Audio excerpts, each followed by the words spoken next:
This is the Empowered Wife podcast. If you've ever wondered what's going through your husband's mind when you're practicing the 6 intimacy skills, and if you're really making a difference, today's episode is just for you. A few weeks ago, my wonderful guest Stella shared how she transformed her marriage single-handedly without her husband's conscious effort. And today you'll get to hear about her husband's experience through it all, straight from the man himself. Stella's husband, Elijah, shared all about what it felt like to be controlled and what created distance, and how Stella's changes with the skills inspired him to step up and lead and reconnect with her. And I especially loved how brave and honest Elijah was about the pain and the growth and the ongoing journey. Stick around for your Try It Tonight takeaway. My guest Elijah is married to Stella, who told us her perspective of a marriage that went through the fire and came out transformed. Now we get to hear Elijah's side, what he noticed changing, and what it's really like to be on the receiving end of the 6 intimacy skills. He agreed to come on the podcast and tell us what happened, which takes real courage and generosity. And he's going to give us a perspective, a rare window, what your own husband might be experiencing when you use the 6 intimacy skills. Elijah, welcome to the Empowered Wife podcast. I'm so excited that you're here. Yeah, I'm glad to be here. Thankful to be here. Great. Well, I'd love to hear what attracted you to your wife, Stella. Like, what made you choose her? Man, all right, back to the beginning. So try to make a long story short here. So we went to the same high school, but big high school, like 3,000, 4,000 people, something like that. So we didn't know each other. I was a senior, she was a freshman.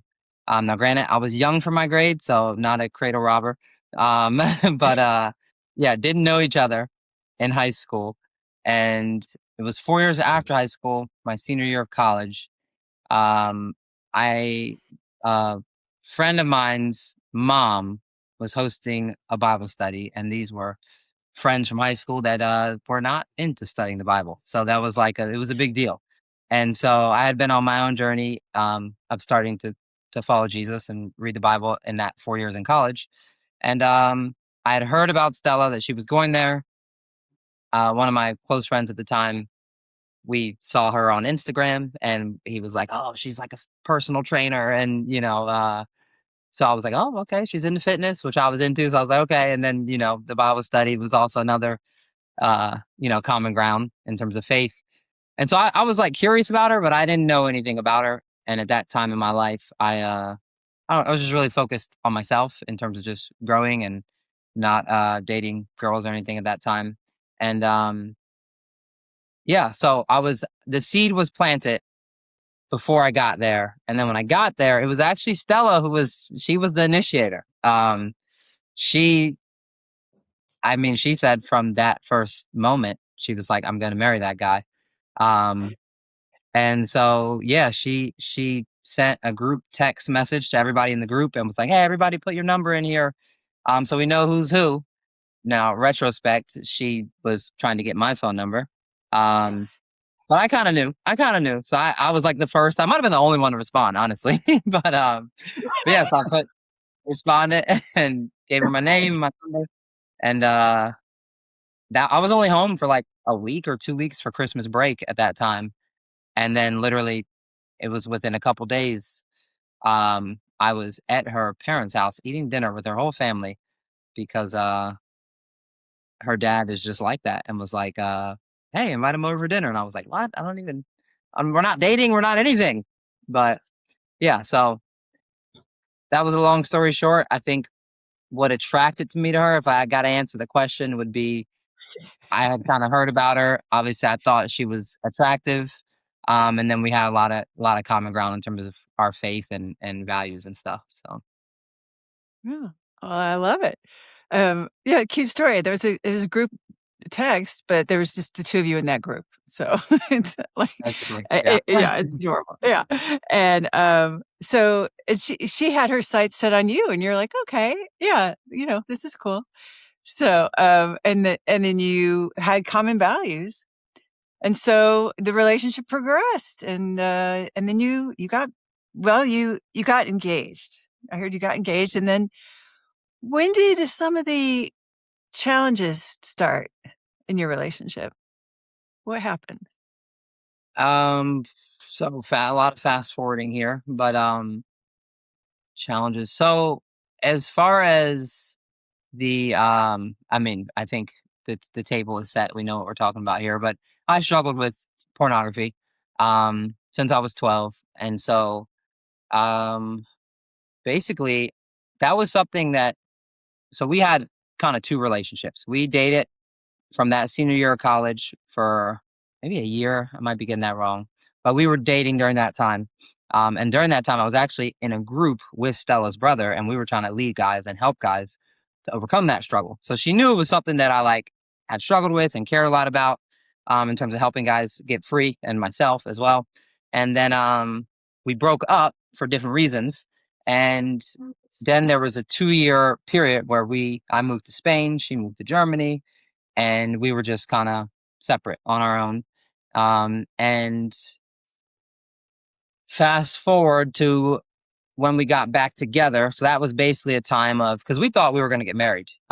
We both felt like we wanted that, but we also felt like we both had confirmation from God that like that was my wife. And so, but then basically what led to us breaking up was we went on like a 1 month fast from each other and both spent time praying. And I felt like the answer that God gave me was let her go and let her grow. Now the reality was I needed to grow, but that answer helped me to be obedient because if he would have told me I need to grow, I would have been like, okay, well, I think I'm good. I think I'm ready. So, so, so anyhow, You're so yeah. So then humble. oh, go ahead. No, I just said that is so humble. I love it. Oh, okay. So that led to us breaking up, and it was a real breakup. It wasn't one of those like on offs 1,000 times. So we had in that 2 years we talked maybe 2, 3 times. But then eventually, after that was a long period, I felt like a green light to pursue her again. And so I was in Spain, she was in Germany, but I knew she would be home for a certain window. And so I was coming home for that window for my brother's graduation. So I called her and basically met up with her and told her I wanted to be with her. So a lot of details in there that I'm cutting out, but that was the moral of the story. And then that led to us, we just had a 6-month engagement because I mean, we knew. So in that 6 months, okay, to get to the answer to your question, we were doing this pre-marriage counseling. It's called like the Symbis assessment or something like that. And the first question I filled out like a form, and on that form, one of the questions was, "Do you struggle with any like sexual issues?" And so I was honest, and I put, "Yeah, I struggle with porn." And so it was on Stella's radar, but she didn't know that it was still an ongoing struggle. She thought, "Oh, that was something in the past." So basically, so our pre-marriage counseling was all virtual. And then I got to America 2 weeks before the wedding. And we basically had 2 weeks of intense premarital counseling. And the first question the counselor asked was, when was the last time you did X, Y, and Z? And yeah, it was like, and it's all retrospective. Right? Looking back, I'm like, wait, that was totally like not, I don't know if ethical is the right word, but whatever. That was not a fair question to start It's out not. everything with. It's really Um, not. No, no, and he didn't even start with, like, "How are you?" or, I don't know, no, that like, there was was that was yeah, Yeah, that it's was not our a fair. first, like, straight to it. And so I lied, and I said, "I don't know, this would have been, like, May." So I think I said something I just said a pre-engagement date. Our engagement was December, so I just said, "Oh, November," um, just to make it better. But the reality was it was maybe, a couple weeks or a month ago. And so that for her was a total blow up, like, shell shock moment for her.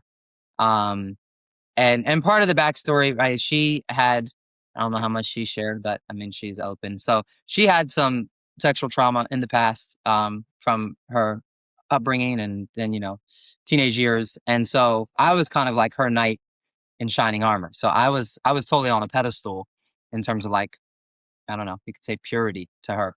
Yeah. And so and part of that just context as well, we waited till we were married to have sex, right? I don't know a better way to say it. But so that as far as context and setting the table, it was a big deal. That I was meanwhile struggling with pornography. And so yeah, that blew off her world, but then she was responding not just to me, but to all the trauma in the past as well. It all kind of came out into a head. And so that led to a 2-week saga before we got married that was just an emotional roller coaster. But we made it to the altar. We ended up, I mean, yeah, there's stories within stories of that, but we made it to the altar on one accord, knowing hey, this is something that we still want to get married. But at the time, I was playing basketball in Spain, and the plan was we were going to move back to Spain together, and I was going to continue playing and try to really make a career out of that. So part of us getting married, she had given me an ultimatum that I had to stop playing basketball, and we were not moving to Spain, and then I had to delete my Instagram, and we were going to stay in Georgia where I could get support for that. And she was like, "That's an addiction," and I was like, "No, it's not." And I believed, and I had read it wasn't true, but in my subconscious, or I guess conscious, I believed, well, once I get married and I'm able to, engage in sexual activity, oh, that's going to go away. And then it didn't. And so we started off on a pretty bad foot as far as trust goes. And there were other reasons too why she wanted to call off Spain, like financially and stuff. But ultimately, that was where trust crumbled beneath us. And then it also broke trust for me because that was kind of when I started to feel humiliated and controlled, and so on and so forth, and emasculated in a lot of ways because she would get big angry, and then I would get like a little boy who's in trouble, and this cycle just became vicious. And so that was the beginning of I guess, ground zero, you can call it. Wow. And you described that so well, so clearly. There's so much insight in what you just explained. And I just want to highlight another piece of it is, so you felt like the little boy and she's like the mom who would get angry, and felt like you were in the wrong, but also something big was going on with you giving up this, this is your dream to play professional basketball, and you're going to go to Spain to do that. And that kind of gets blown out in this whole breakdown. I mean, that's a big piece of this story as well, it sounds like. Yeah, yeah, for sure it was. I mean, I didn't know at the time that was wrong in terms of her giving me an ultimatum and me. I guess you can say I had a choice, but really it was choose her and choose marriage or choose basketball. So not necessarily a fair choice, but anyhow, I felt, when someone struggles with pornography, or if someone struggles with anything that goes against their values and their beliefs, then shame ensues. And so with that shame, I felt like, well, I'm the bad guy. I'm the one who's doing the wrong thing, the bad thing. So I gotta listen. I gotta try to make it right. And so that kind of felt, punishment's not the right word, but I felt like I had to, like I was the one who was in the wrong. So Yeah. I So let you go. kind of willingly made that sacrifice, yeah, like out of remorse and guilt and shame, and yeah, wanting to put things right. But it's a big deal. It's a big deal that you did that. So, Yeah. all right. So, and this is all right at the beginning. It's right even before you start your marriage, and then it goes on in the marriage. So, I mean, what were those early years like? Uh, I mean, you've just made this big sacrifice, and you find out you're still struggling. You think this is going to be not a struggle anymore. Pornography is not going to tempt you anymore. Now that you're married and you are able to be sexual with your wife, you think that's going to kind of lessen the temptation, but you find out that it doesn't. And this is kind of an ongoing conversation in your marriage, it sounds like. Tell me about what was this like? Yeah. What was that like? So we were very intentional about like diving into that. We didn't shy away from it. Which kind of suits, that's just both of our personalities anyway. But when you're like desperate, you're you're kind of like you'll try anything, and you'll listen to any and everybody who's got an opinion on the matter and who is promising some sort of help or breakthrough. Um, so yeah, I mean, we went through a lot of different avenues and ways of trying to get help. I mean, our church was obviously one. Um, but to be honest, Laura, nobody really had answers. People, I mean, we got all sorts of stuff, right? From, well, you just need to have more sex to, um, I don't know, like try harder, pray harder, whatever. And then I did join a really awesome group called Walking Free, which uh, was very helpful as a group of men, and accountability and all that stuff.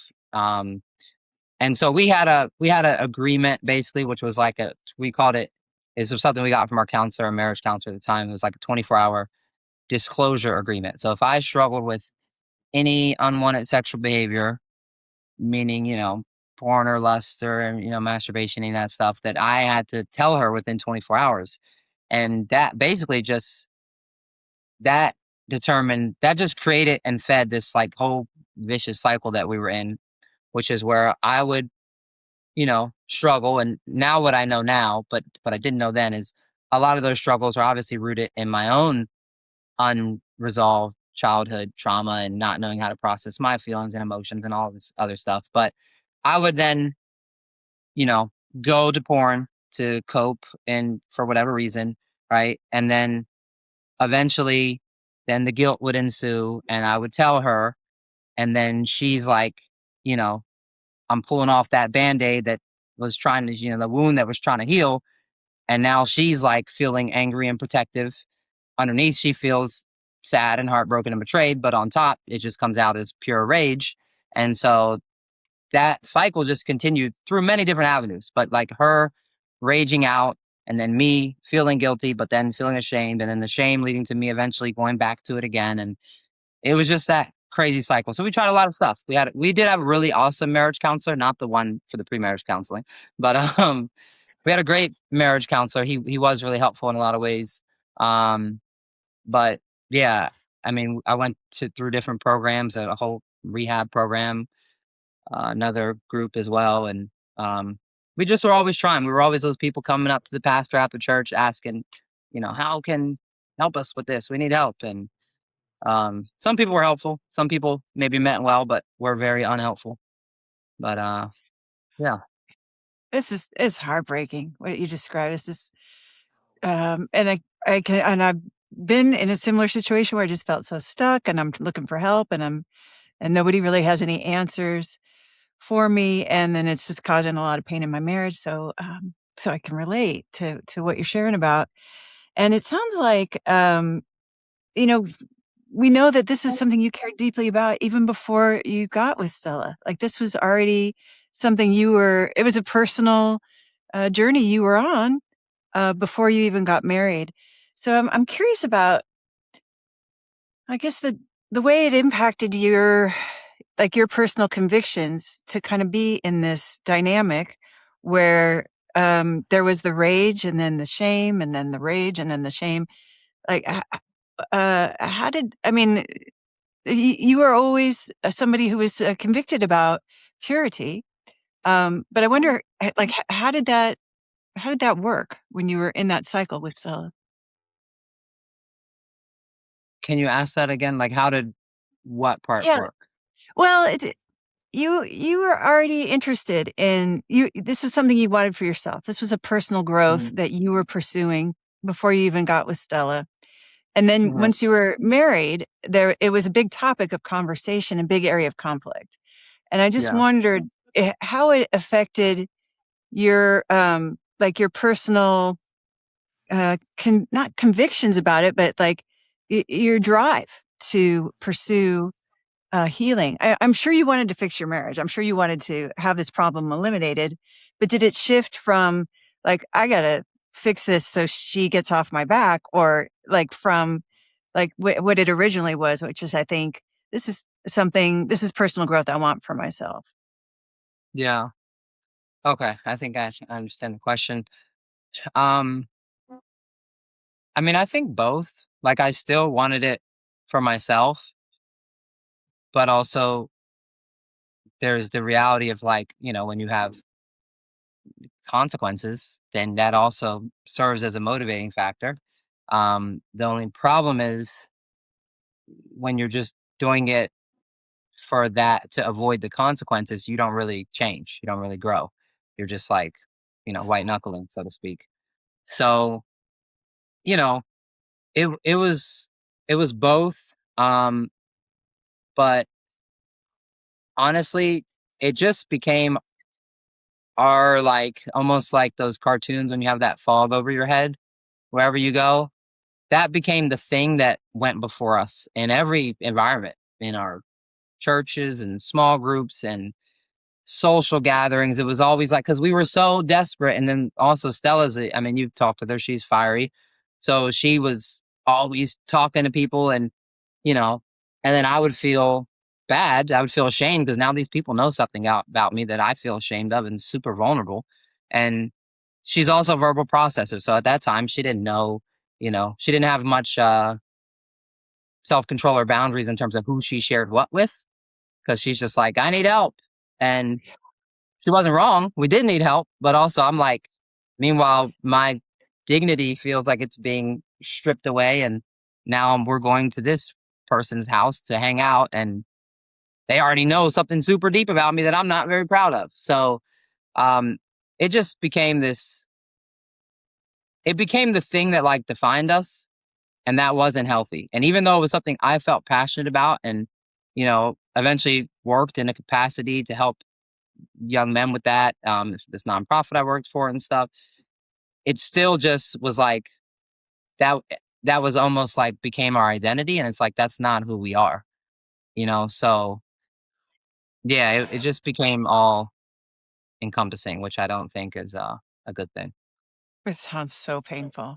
Yeah, it sounds humiliating and, yeah, hard, heavy. So, um, so things started to change at some point. Things started to change. This went on. How many years did it go on the way you're describing now? We've been married 9 years. She started the skills maybe 3 or 4 years ago, maybe 3 years ago.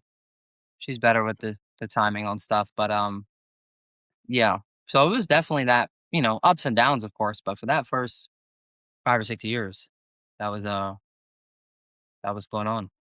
It was brutal. So, and when did you first notice that things were starting to shift with Stella? I mean, we were a little different in that I was not one of the husbands that was unaware of her learning the skills. Maybe that would have been good if it's like, oh, these magical changes are happening, and I don't even know what's going on.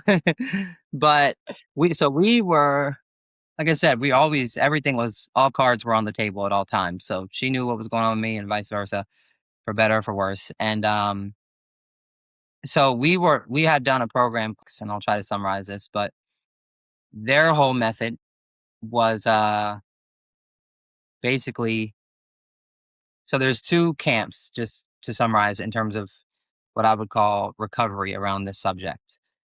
There's one camp, kind of in, I guess, the Christian world, that is like what would I say? Like as far as disclosure, you don't want to disclose everything, right, in details, because then you're just creating a whole, video in your partner's head of what happened, and just more than they need to know, right? It can be more harmful than helpful. They need to know the truth, but not all the details.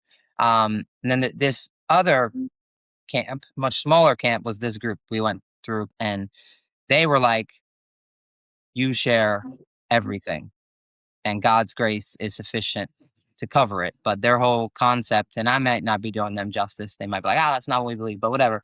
Uh, their whole concept was basically if you borrow somebody's car and you go and crash that car, then you need to tell them what happened. You can't just go get it fixed and bring it back like nothing happened. And so, and they're like, well, the car is my body, right? And we're married, so we're one. So that was the concept. So they're like, share everything. Now the idea was that you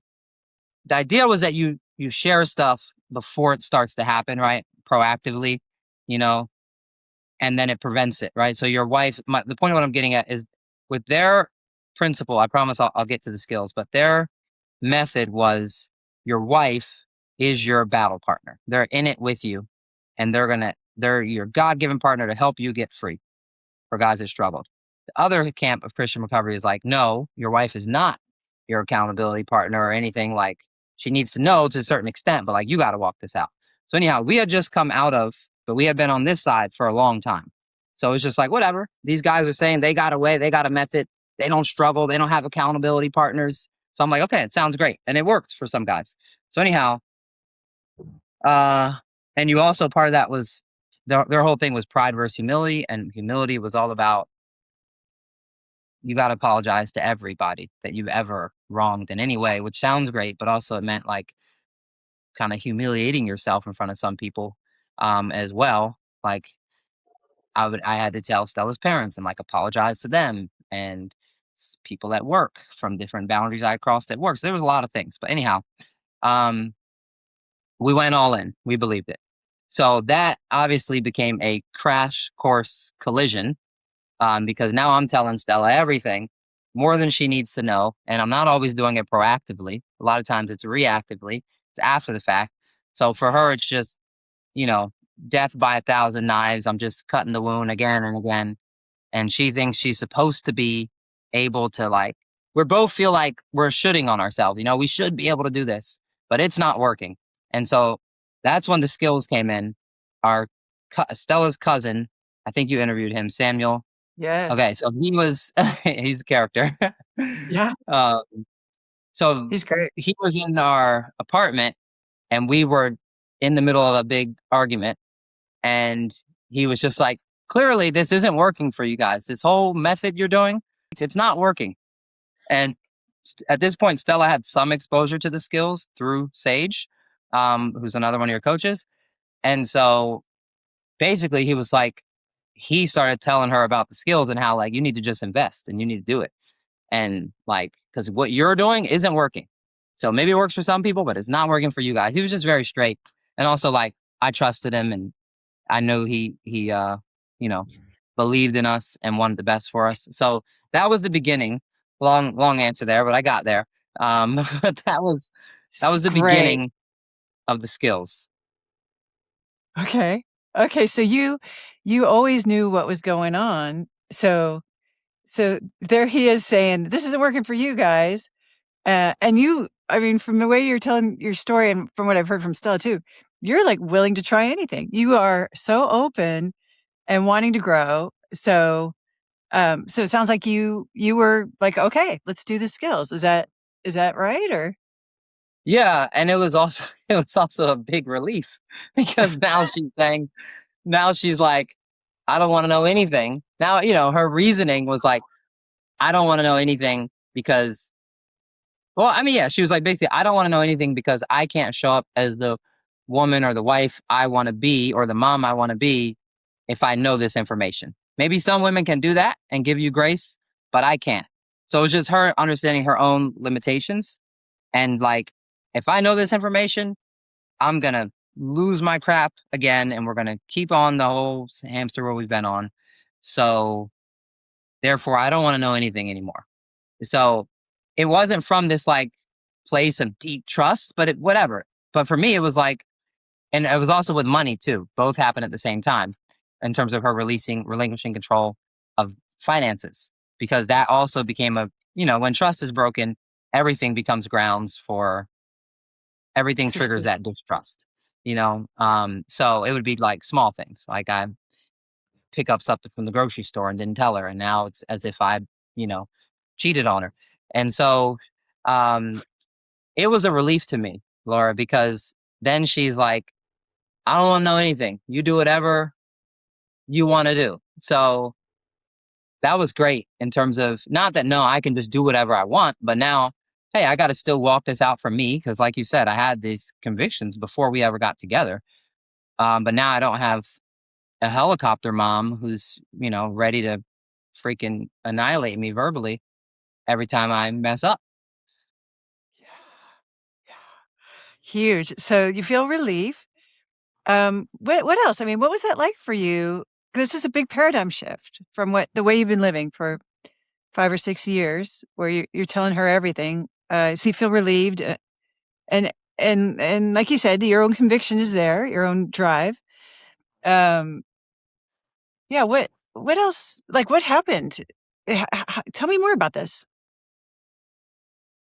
Yeah. I mean, that was kind of the beginning, and that was very, it was weird. It was different because It's weird. Yeah. a, a lot of our, a lot of our intimacy in our marriage was built on we would get we would go deep into the weeds on a lot of that stuff, and like, because and it wasn't all bad. A lot of it was like we're understanding our each other's childhood wounds and why we do what we do, and going through different books that are helping us, you know have different ways of asking each other questions and um, connect on those subjects, beyond just the behaviors themselves. So it was different because a lot of our intimacy and closeness in our relationship was built around that struggle.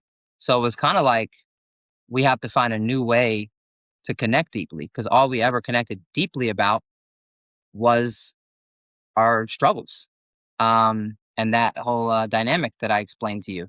And there was good in that. There was some good in that, but now it's like, how do we connect again deeply, um, Right.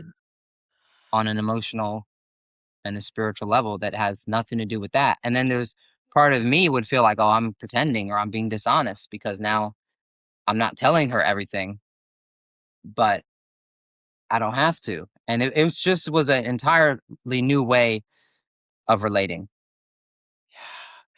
And what about the spiritual aspect of this too? Because part of your drive for purity is your about God, your relationship with God. Is that fair to say?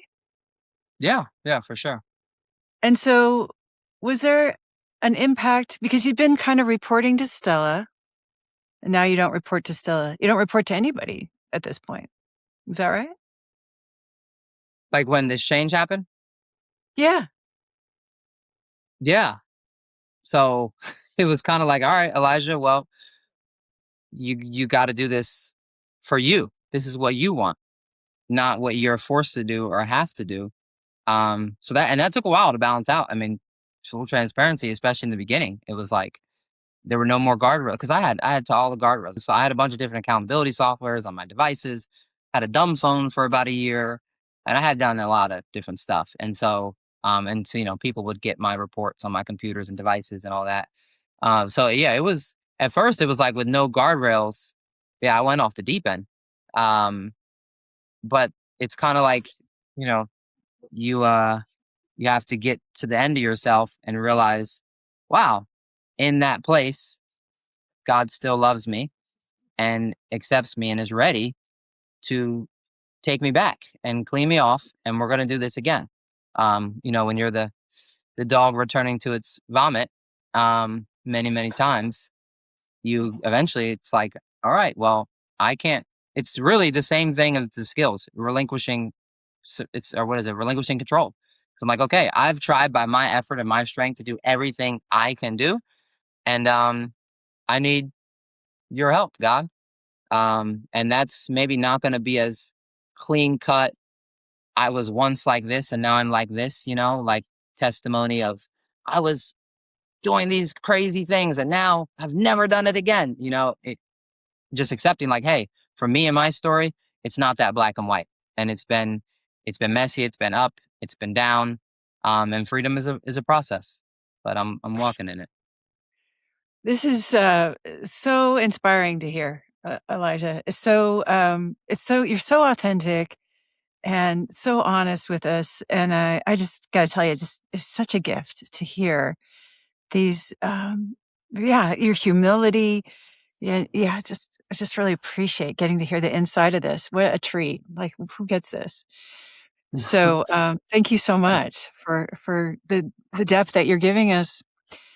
So, okay, so you guys, so she's saying like, I don't want to know about the finances, and I don't want to know about any issues with porn or masturbation, so or lust, and you're on your own, and you're having to find a new way to connect. Um, what was that new way, or how did that go?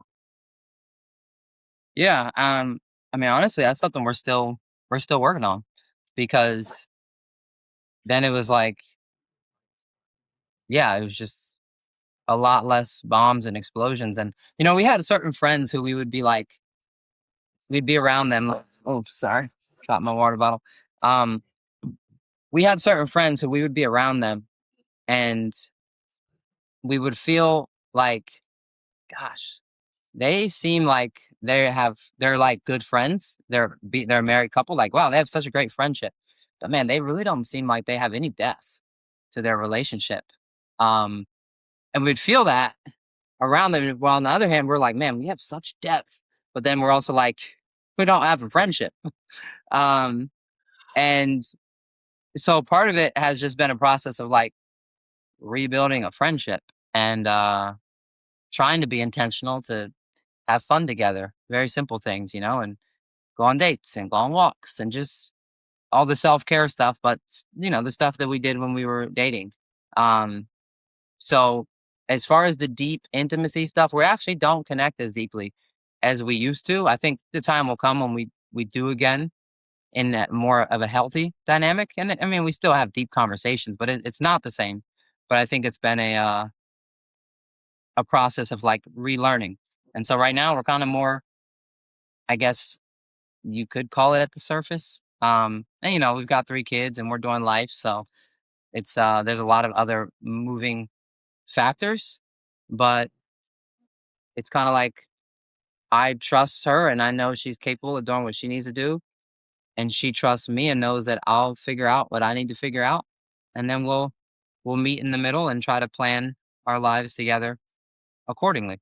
So yeah. Yeah, I get it. So in some ways, this felt like like kind of an ongoing crisis or urgency, a thing that you connected around, not in a pleasant way. Like there's a lot of downside to it, but I also hear it felt very intimate, and that piece is gone. And so, but I hear that there's it sounds like there's more friendship between the two of you, or is it more like just we're co-parents? We have a marriage, we have a family. Uh, yeah, I mean, how would you characterize? Uh, I mean, we're just not all up in each other's stuff anymore. okay, Like, right.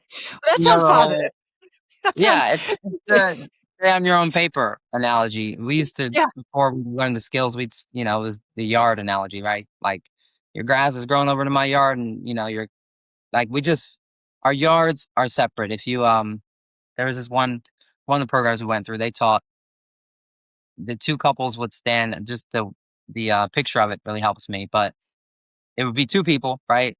They would be standing in an A, right, leaning up against each other, um, and they would fall down. If one moved, the other would fall, right? So that was codependency. And then they would stand in the capital H, which I can't do with my hands, but if you imagine the yeah, H, they're just yeah, touching like this. And that's like, uh, they're just in their own worlds, independent. And then there was the M where they were touching hands like this. And it was like, okay, we are still in tune with each other. We can feel each other, but it's not like if I move, you're going to collapse, but yeah, we're on the same team. And so I feel like before we were totally the A, it was like my well being is 100% dependent on if Stella's happy or mad. And same with her well being was dependent on mine. So we're definitely not the H. That's just not our nature, right? We're still going to be like, we're both pretty passionate people, but we're more of that M now where it's like, I respect her. She respects me. I honestly, I probably get on her paper more than she gets on mine, to be honest, right? I don't have a guys skills group, but so yeah, we're not just co-parents. We have a good relationship, um, and we have, we'll still like connect deeply on spiritual matters and pray together, and we have the same convictions on a lot of things going on in the world, and have conversations about it. But it's just we're just not. Yeah, I think what I said in the beginning, we're just not all up in each other's junk anymore the way we used to be. Yeah, yeah, I love it. I love it. That is a great explanation. That really answered my question. So, so there's less explosive fights, it sounds like. Is that, or let me check in with you. Like the fighting, the raging, is there less of that or no? Yeah, yeah, it's definitely less. I mean, it still happens. Like we can still get turned up, but far No less. marriage is No, perfect, right? what'd you say? No marriage is perfect. Yeah, Not yeah, mine. exactly. No more, no more smash plates or close physical altercations or crying in public breakdown fights. No more of that. Just more like controlled. Hey, we're having disagreement, but we're gonna talk it through. We're gonna work it out. We'll take a break and we'll come back to it. Um, and we both. I mean, being married now 9 years and being in recovery and all that, I've learned a great deal about my own feelings and emotions and learning how to number one feel them and recognize them, but then also process them. So has she, because she was always a really strong feeler, but that doesn't mean that she knew how to process them. I just didn't feel anything. So I was like, I don't even have emotions. But so we've both kind of coming from different ends of that spectrum now are closer to each other where it's like, all right, I'm more in tune with what's going on with me and what I'm feeling and why, and can make sure I try to process that. Don't always do it. Right. And same with her. Instead of her just going way up and way down, she's better at, okay, I need some self care. How can we make that happen to where she can show up how she wants to show up? So yeah, we still have fights, for darn sure, but much better than it was. That's for sure. What other changes did you notice? Or yeah, and you're doing a great job describing them too. Like her saying, "I need to get some self care to show up the way I want to show up," and you're like all about like, how can we make that happen? But were there any other changes that you noticed in your relationship after she started the intimacy skills? Yeah, I think, like I said, I knew about the skills, so I was probably a harder husband to try to do it on because sometimes I told you sometimes I'd be on her paper more than she's on mine. So I would sometimes, and I try not to, Laura, but sometimes I'd be like, I call her out. I'm like, oh yeah, so much for you relinquishing control, right? Like I would take some low blows sometimes, like, um. So the My husband says progress. the same thing, by the way. My husband sometimes says the Okay. same thing, Uh, so it's not just you. okay. Yeah. Go ahead. Right, yeah, we all probably take the low shots sometimes, but Well, s- so so yeah, my point is, it probably was harder for her, like because I knew what she was trying to do, but it was still, like I said, it was nice because especially with the money too, um, because then so much of our dynamic, if I could summarize it, was like she's the angry mom and I'm the little boy that's in trouble, and I've got to appease her, and so then I start moving towards emasculation, right, and then she starts putting more masculine energy. And then it's like our whole roles are reversed until I get to a certain point, which is few and far between, where I just like, all right, enough's enough. Now I'll show you real masculine energy. But that usually I don't do that. Um, and so we, I'm going somewhere, but so that dynamic, if I could summarize it, was kind of it. So now she's able to more like be feminine and be like kind and gentle. And I don't know if this is offensive to anybody, if this is how I'm describing being feminine, but now like she doesn't have to take control, which allows me to step up and take control, which I'm made to do. I'm made to lead and I'm good at it. But when she's, stepping into that, then I just back up like, all right, you know, you got it. And part of that was a shame thing with me feeling like, okay, I have to fall back or I've done wrong. So I'm going to let her have, she gets to control and plan the future or whatever. So, and a huge, not to get digress too far, but a huge example of that was, I think, we just moved back from Germany within the last year. And were you going to get there? Am I jumping ahead? Bring it. Bring it. This is great. So a big example of that is the dynamic of when we first got married 9 years ago, pre-marriage counseling, boom, ultimatum, no more basketball. We're not going to Spain. And now, 3 years ago, we had sold our house. So we had a good chunk of money. And that basically, it was a process, but through some counseling that I was going through, basketball is very much connected to my kind of inner child and, you know, stuff with my dad. And so basketball, it was unfinished business for me. It was an area where I didn't feel like I got to reach my full potential for multiple different reasons. And that kept coming up. And I kept had people affirming, like, bro, you can do this. You're like really good. You should try to go do this. But I'm like, what? That was, that's so far behind me at that point.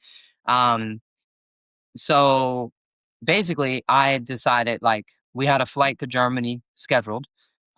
This would have been 3 years ago now.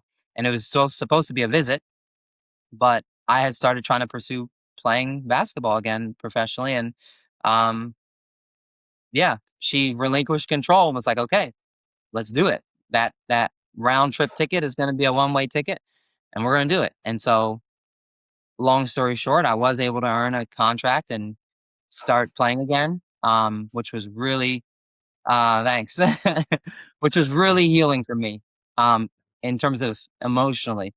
Um, and she trusted me in that process, and it wasn't always pretty. Like, she had a hard time at many different points, but at the end of the day, she relinquished enough control for me to see that through, and make it to the level I wanted to make it at. And then because of that, when I decided to stop playing, I decided that that was best for our family, for me to stop playing, even though I was doing great and I could have kept moving up the leagues. Um, so it was really healing. And the cool thing is, we had only been to this park one time. And the first time we were at this park in Georgia was right after that initial pre-marriage session when she gave me the ultimatum for basketball.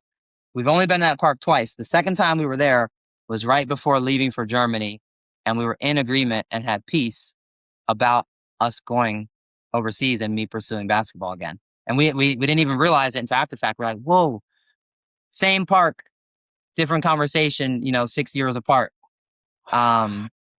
So yeah, it was kind of full circle in that way. So I think that's a big area. Just her relinquishing control has allowed me to lead, for better or for worse. But it's like I have to feel like I'm enough and I'm strong, and she's trusting my leadership, which has led to her getting to go on some pretty cool ventures, even though there's been hard times too. No, this is such a triumphant story. I love this story, Elijah. Like, and when I heard Stella's perspective on this, it sounded like a miracle. Like, you went to Germany and you made it. And like, who does this? And, like you said, it'd been a while. It was a dream you had abandoned for years, and you were able to pull it off and be a professional basketball player, and be successful at it. Yeah, it's just incredible. And it's great to hear how your marriage impacted your professional success. Like, I see a direct connection from the way you're telling the story, and it's just so inspiring. And yeah, and it's led to her being able to go on some pretty cool adventures too. Like, how how was it for you when she said, "Hey, I want to train to become a relationship coach"? Um, that was good news to me because, I mean, I saw good fruit from the skills. Um, and it was like, okay, that means you'll have all this access to all these calls all the time. And I just know from my own life, once you're teaching or coaching something, then you have to live it. So So I was like, okay, that's great. Go do it. I'm for that.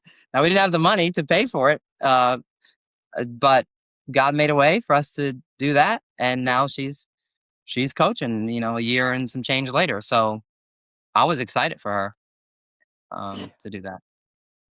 Yeah, that's one of the adventures I think of. And and what do you think? You guys have 3 kids. How do you think all of this has impacted, your 3 little people?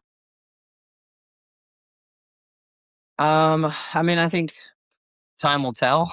you know, we definitely see in the oldest, she's 7, how our all of our tumultuous cycles in the beginning of our marriage negatively affected her. But we also now see a lot of healing happening in her, a softening of her heart. Um, and so the younger two, they're well, one is 1, and then the middle one is about to be. She just turned 4, so they they haven't seen as much, as the older one. Um, but I don't know how it.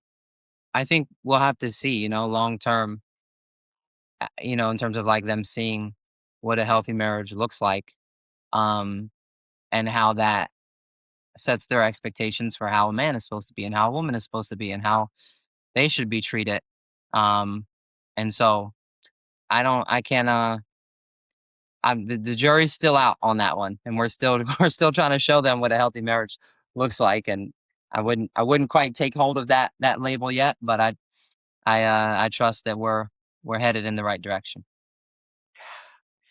Do you feel respected now? Yeah, yeah, I do. Yeah, sometimes I Yeah. have to remind Stella, but it's in line with who she wants to be.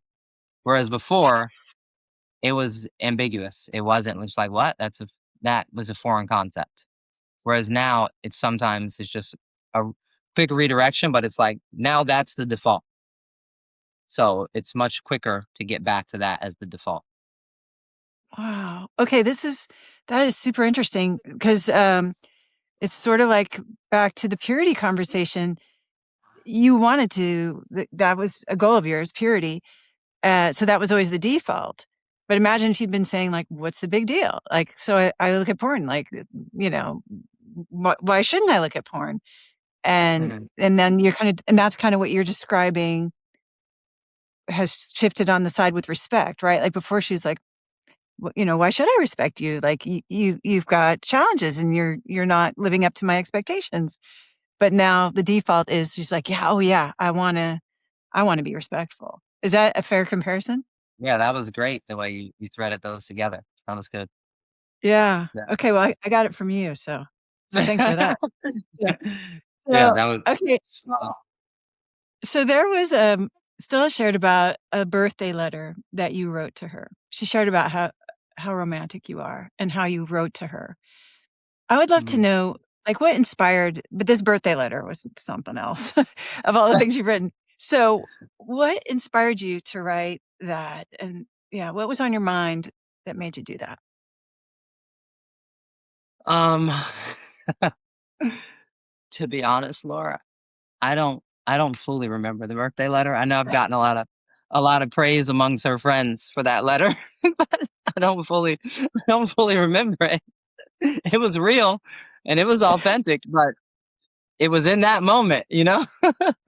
um, it's coming. So I just know. I mean, I do process maybe deeply. People would say, and I am reflective. I like to write. So, but it happens in moments. When I got a moment, I got to strike while it's hot. And so that birthday letter was me striking while it's hot. I'm gonna stop and I'm gonna express, my heart. One of my favorite scriptures are in the Proverbs. It says, "Deep are the waters of a man's heart, but the man of insight draws them out." And so I think in that moment, it was like the doors were open and I could get it out and express to her why how I've seen her change and grow and what I'm thankful for, um, and put that on paper. So, and I guess I've always kind of, yeah, I wrote her letters even in the beginning when we were just dating and stuff. So, yeah, maybe that was fruit of healing, because I didn't always write letters in marriage, but I did all the time when we were dating. So maybe that's a evidence of some healing, that, oh wow, I'm writing letters again. Yeah. Yeah, that's how, I mean, it was, when she was sharing about it, it was super moving and inspiring to hear about it. And yeah, I love that. It's like it sounds like you felt about her the same kind of love that you felt when you were dating her. That's kind of that was our take on it from Yeah, the yeah. outside. So yeah, so Yeah, it sounded like you were feeling pretty good. You were feeling pretty inspired. yeah, So I was. um, yeah, yeah. So oh, I had another question, and it's like slipping my mind, and I really wanted to get it in. Um, well, so let's say there's a woman who's listening. There's many women who are listening, and they want to know, like, what do you want them to know about what their husband is experiencing on the other side of a wife practicing the intimacy skills? Like, what would you tell her that he's going to go through? A liberation. He's gonna go through liberation, where he's no longer freaking controlled. And uh, yeah, I mean, for me personally, that's one of the worst things, is to feel controlled. Um, and that was happening a lot in a lot of different avenues, in a lot of different avenues of our life. And so I would say that by a woman practicing the skills, she's really liberating her husband to be who he's created to be, and become who he's created to become, without that fear mongering control, that pushes a man down. And then I think the natural byproduct of that, even though it may not happen right away, is that as that man steps into his strength, he actually uses that strength to help cover and build up the woman. Um, Whereas before, maybe she was using control to try to get that to happen, but because she was controlling, the opposite of that was happening. Um, so yeah. Beautiful answer. I have chills. That's an amazing answer. And Elijah, how have you changed in this journey? In Or direct have you? correlation. Or have you? So, Yeah. um, good question. I I mean, obviously, right, I'm always changing. Um, how have I changed? I think, as far as our marriage goes, I'm more confident, in decision making and leading her, and knowing that, like, you know, she's with me, she's for me, she's not against me. So I think trust, I guess, it's healed trust for me as well, because I think I was always feeling like I'm the one that's broken trust. And every community and every group that we were always in, it was always about my problems and my things that I'm doing wrong, and how, yeah, she's the victim and I'm the perpetrator. And I knew in my heart that was not fully true. Um, but that was the most obvious thing as far as behavior. It was like, yeah, I'm doing the bad thing, and she's just reacting to it.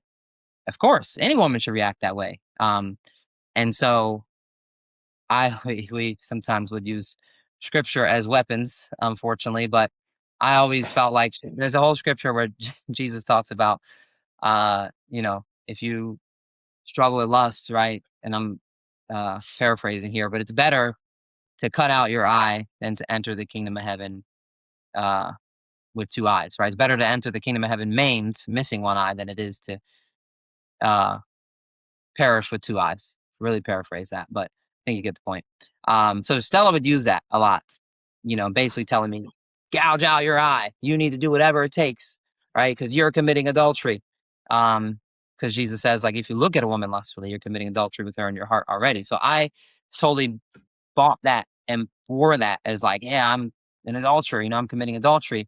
And I'm not here to argue the right or wrong of what that scripture says, but what I am saying is her using that as a weapon. My weapon was, well, right before that scripture, it says, if you curse somebody or you're angry with somebody, that anger is equal to murder. So it's like, okay, well, if I'm an adulterer, you're a freaking murderer because you murder me with your words all the time.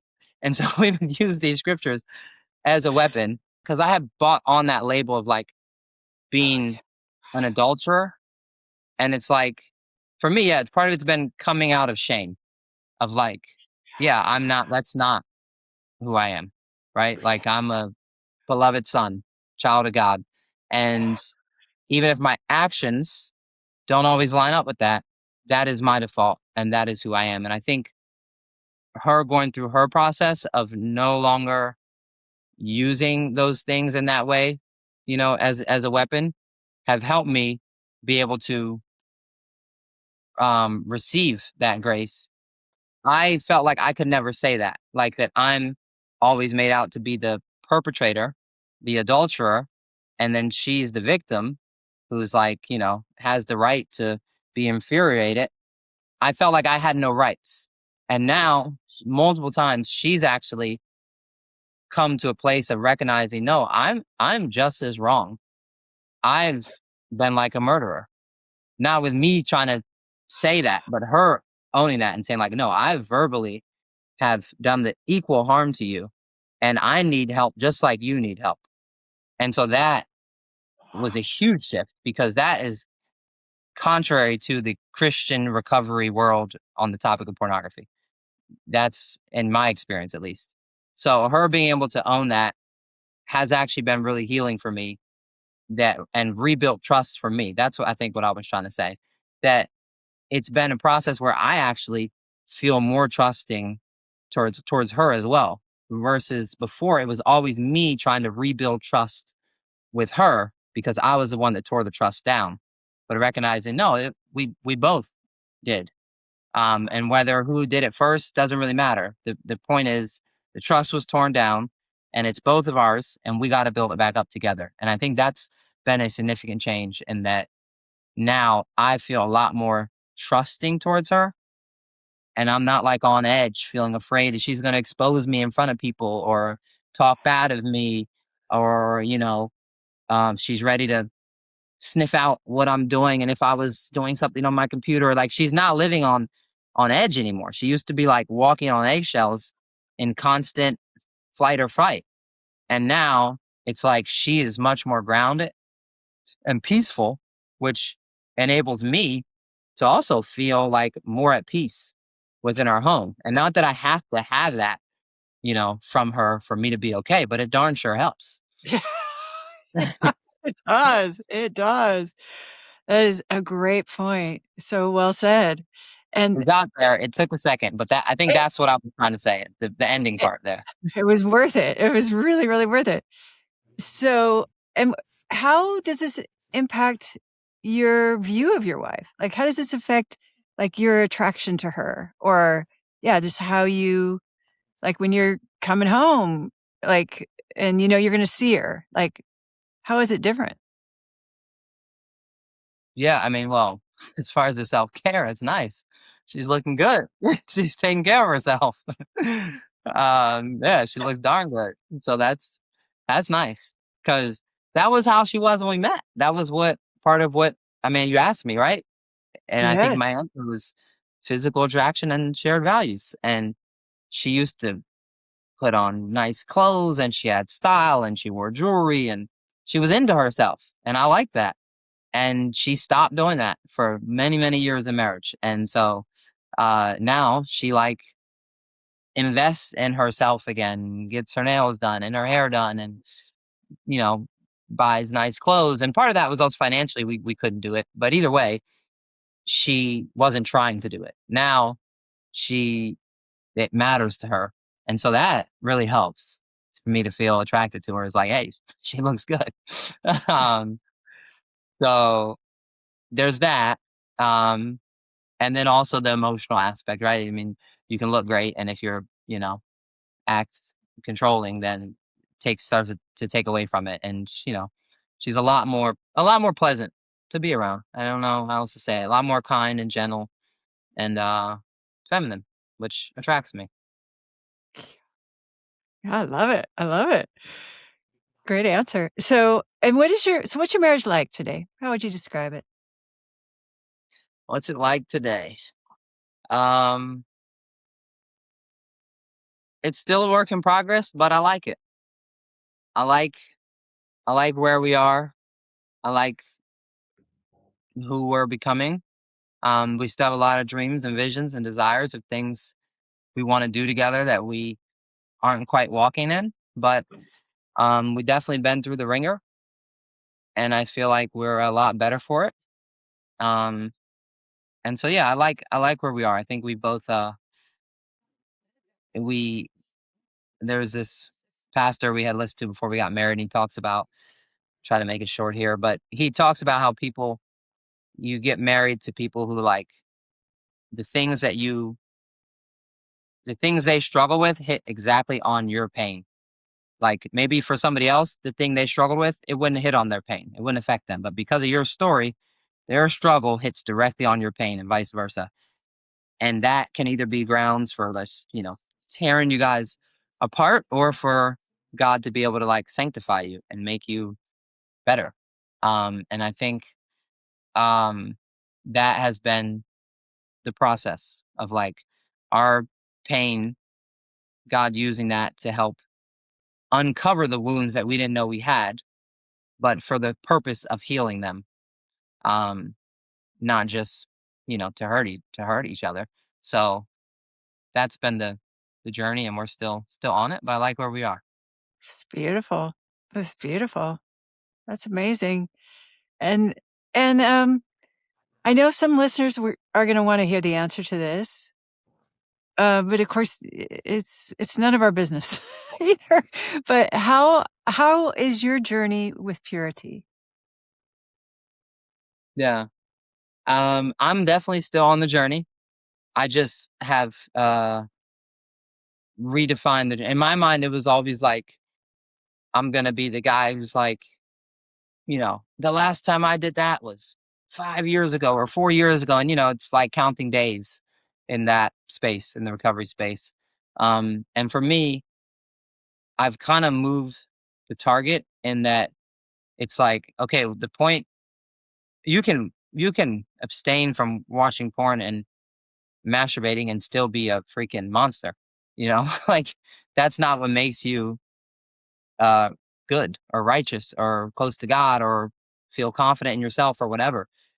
So for me, my aim has been intimacy with God, with my creator, and allowing him to heal me and sanctify me at his pace in that process. And I know for some people that I know personally, that was like a one and done, right? Like once they had a certain conviction, game was over. They no longer struggle with that. For other folks, I know it's been more of a long suffering journey. And for me, I relate more with the long suffering journey side.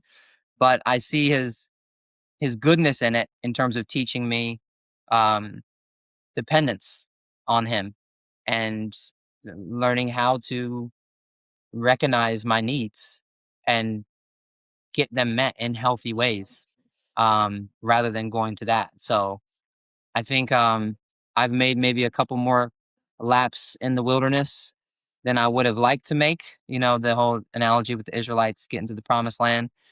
I think it lasted 40 years and it should have been a 2-week journey. So I feel them. I identify with the the 40-year journey. um, but that we're all different, and I think my stubbornness can be a strength and a weakness. And I think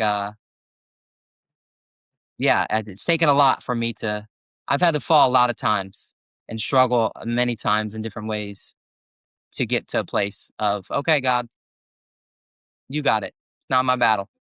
You got it. I'll do what I know to do practically, but you're the one that saves. You're the one that heals. You're the one that delivers. And there's a scripture, I don't know where it is, but it says, what does it say? It says, work out your salvation with fear and trembling, for it is God who works and wills in you according to his good pleasure. And so for me, it's that partnership. Yeah, I'm gonna work it out, right? But also it's him who's working and willing in me according to his good pleasure. So like we're in this partnership, we're doing it together, and I'm learning to receive his love and receive his grace, uh not just as a concept, but as an actual reality. And if I didn't struggle with porn in the way I did, there's nothing really else in my life that has caused me to break or to be desperate the way that has. So yeah, that's that's where I'm at. Still on the journey. Um, but it just looks very different now in terms of like I'm not so focused on counting days or the fruit of when's the last time I did X, Y, or Z. It's like, no, I am focused on being a son and receiving graciously from my loving Heavenly Father. And that will Oh, be a journey of continuing to walk that out in integrity. So I guess I know this is long winded, but for me, the goalpost shifted from purity to integrity. So rather than being about sexual purity, it's more about like sexual integrity and me being whole, right? Like mentally, emotionally, spiritually. And when I'm doing that, purity is more of a byproduct. wow. That is a great answer. So your accountability and your humility are just unbelievable, Elijah. It's really I admire it so much. And this is just like such a gift to get to hear this answer from this journey that you've been on. And I identify so much with everything you're saying, like substitute the words control, right? And I have the same experience as you. So I Yeah. just really relate to you and appreciate that. It's very inspiring. It's very inspiring. So, and you've done something extraordinary, two things, right? So the first thing was, Stella said, "Hey, I'm going to go on this podcast." And I think you knew about this and consented. And she shared really intimate, very private details about your marriage and you have too. And then you came on this podcast and did the same thing. And, it's such a courageous thing, such a humble thing to do. Why would you agree to do these things? It's a good question. Um, Laura, I'm willing. I'm just a willing person, and I feel like it's something that I would have wanted to hear when we were in a different place. Because most messages are just we were like this, and now we're like this, and it's all roses and sunshine. And while that is in your podcast format, and it is part of the story of like, hey, pre skills, after skills. I like that there's also space for it to be like, yeah, but we still struggle as we try to apply the skills. And so for me, that's a lot more relatable message than just like, well, I don't do that anymore. Because like, well, great. How does that help me? Um, so for me, I would have wanted to hear somebody's kind of messy story of how they've made progress, but they're still working on it. That would have really encouraged me. So if my story can help encourage others, I'm always willing. So What a gift. What a gift. It's incredible. Thank you so much. This has been so generous. Um, yeah, I just can't thank you enough. It's very moving to hear. It's super inspiring.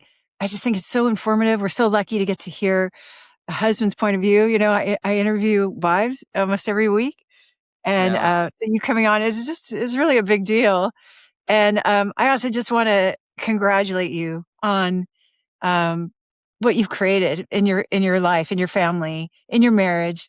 I consider it like the biggest accomplishment in the world to like have a strong marriage and have a strong family. And, that's what you've done. That's what you've done. And, yeah, I just can't thank you enough, Elijah. This yeah, has been great. awesome. Yeah, thank you, Laura.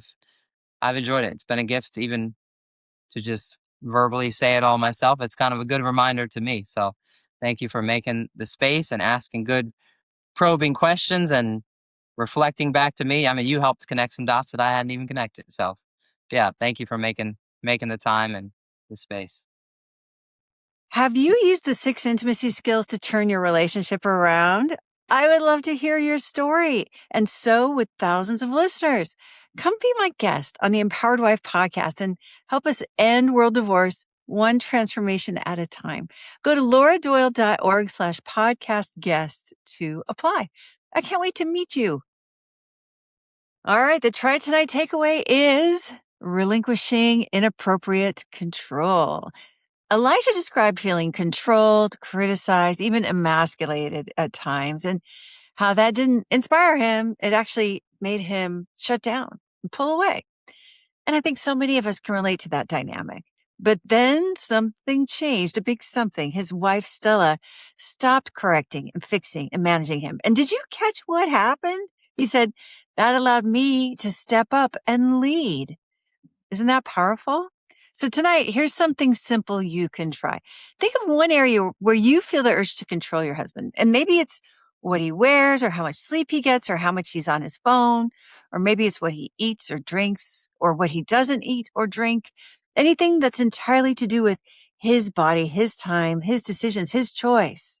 And instead of correcting or reminding or trying to make things happen a certain way, ask yourself, what am I afraid of? What am I afraid of? Because all control is based in fear. What am I afraid of? Then ask yourself, is my fear realistic? Will it work to control this? Can I even control this? And is it worth the intimacy it's going to cost me to try to control it? And see what happens if you let go just a little. What if he does step up, right? Because over and over again, I've seen that when wives relinquish control, it creates space for husbands to rise. And if you want to try this with my coaches and me and thousands of other women who think that having a great marriage is important, then come and join the Adored Wife group at adoredwife.com. All right. This is going to take a little courage. It takes a little courage to relinquish control. It takes a lot of courage to relinquish control. But if you're feeling brave, you can do this tonight and see what happens. Are you in? Are you going to try relinquishing inappropriate control? All right, then. Let's do it. Go, go, go.